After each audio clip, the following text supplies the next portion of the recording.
change maker is us, the ones that's willing to come in, and even the diversity, especially for myself, the diversities and the challenges I face, I'm willing to make a change. And sometimes change can be risky. A change maker to me looks like someone who's not afraid to go against the grain for the betterment of the community. Really just about sticking through whatever it is that you're trying to get to. It doesn't have to necessarily be, a huge thing that changes the world. It really is just about, how do I first start with myself?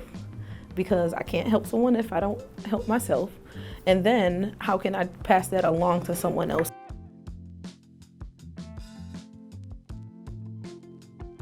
In 1983, I was about 14 years old, and I started volunteering for our block club. It was a community activist by the name of Rosa Gibson, and she wanted me to help her with the food pantry. And then I started just falling in love with helping people. Oddly enough, I really enjoy abnormal behavior, odd, erratic, and it's just fascinating for me. So in my studies, my first passion was abnormal psychology. Also, I have family members that have severe mental illness as well, so being in a position to advocate with and for them, I believe is really impactful. I know what it is to be impacted by mental health and by substance use disorder in your life, and to have those different challenges, and to be able to take those challenges and those impacts in my life and to be able to help others get through it. I was like, no brainer, I have to do this. When I was about 7 or 8 years old, I was actually in counseling with my mom and my brother, and I actually had my first Black counselor during that time. So I decided from that point on, hey, I want to be a counselor, and it was always specific to the Black community.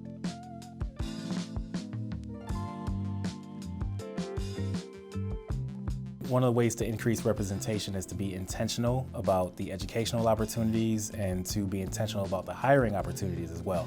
Understanding that a lot of people in the community are more comfortable with working with certain types of counselors and peers and so forth.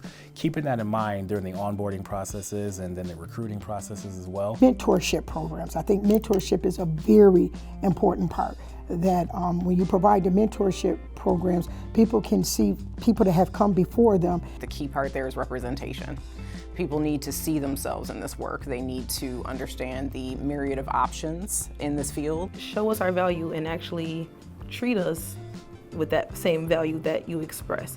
Not just saying it, actually following through with it. We have to extend way beyond the clinic walls, right? And we have to go to where the work is being done, and we have to go to where the work is needed. You don't want to go into a community and say, these are the services that we think you need.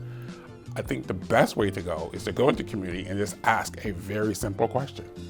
What do you need?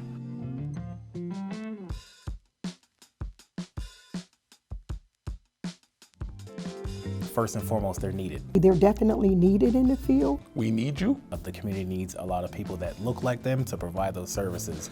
I would also let them know that in most cases, we may not be able to reach everyone, but if we can reach a few or even just one, then the work is worth it. Unfortunately, quite a bit of the empirical journals right now, there's underrepresented data. So the participants in those research journals, and I'm talking upwards of 2020, right?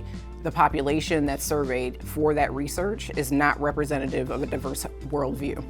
So dive into that critically, right? You could easily have your own research project and be intentional about surveying BIPOC cultures that traditionally do not seek out mental health services. So that way you are elevating the field.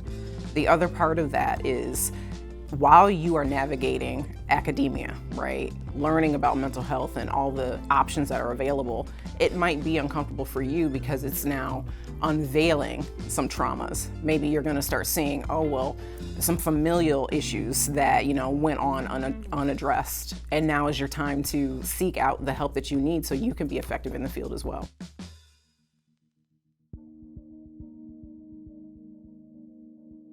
One, of course, would be Harriet Tubman. That's probably the more cliche answer, but truly just to think about someone, a Black woman being that strong to carry Lord knows truly how many people, and really help lead and teach other people how to get to safety and to freedom, all while still trying to keep yourself protected and safe.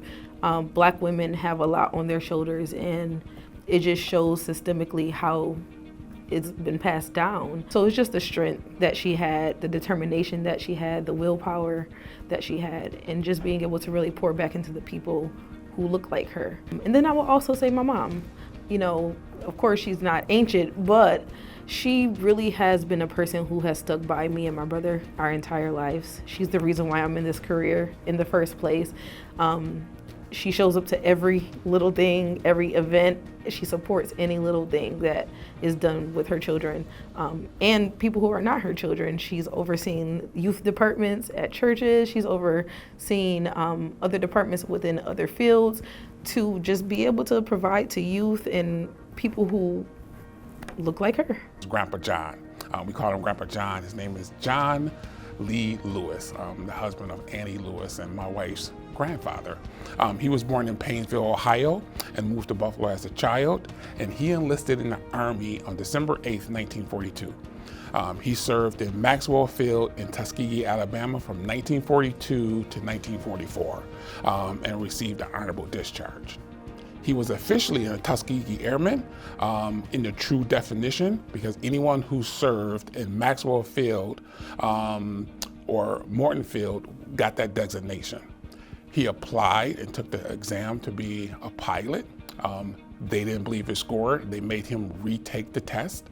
And he did well on the test again, but was denied the opportunity to fly. So he worked in the 1,451st Quartermaster's office, helping to supply the pilots and the troops, help plan out missions and sorties. So although he wasn't a pilot, he was absolutely a hero. After the end of his service, he really thought the world was going to change. He was in Europe helping to liberate Europe and have those individuals in Europe at the time end up have more freedoms than he had when he returned to America in 1944. And yet he still found a way to make it through.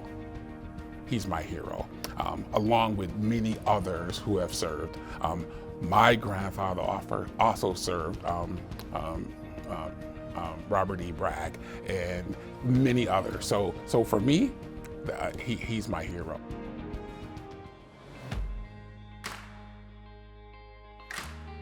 I'd like to be remembered at Best Self as someone who was able to inspire some of the workers and the counselors and case managers so that they could gain a different understanding from a different perspective about why it's important to be able to provide the services as smoothly as they can be.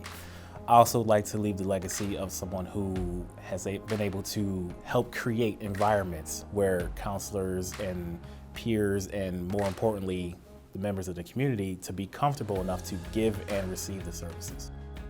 Honestly, I just want to be remembered as selfless. I really try hard to provide, as much as I can for whoever I can, whether it just be a smile, a conversation, an opportunity. I think it's really about that impact. I enjoy the work that I do. I'd like to elevate it in some way, scale it up in the magnitude. I'm thankful of the support of the agency. I've been able to pilot youth empowerment conferences, and that's opening the door for the entire community to come in, talk about mental health awareness, talk about encouraging and inspiring the next generation, and therefore decreasing the stigma talking about mental health, right? So that's an opportunity. But also in the employees that I have the opportunity to lead.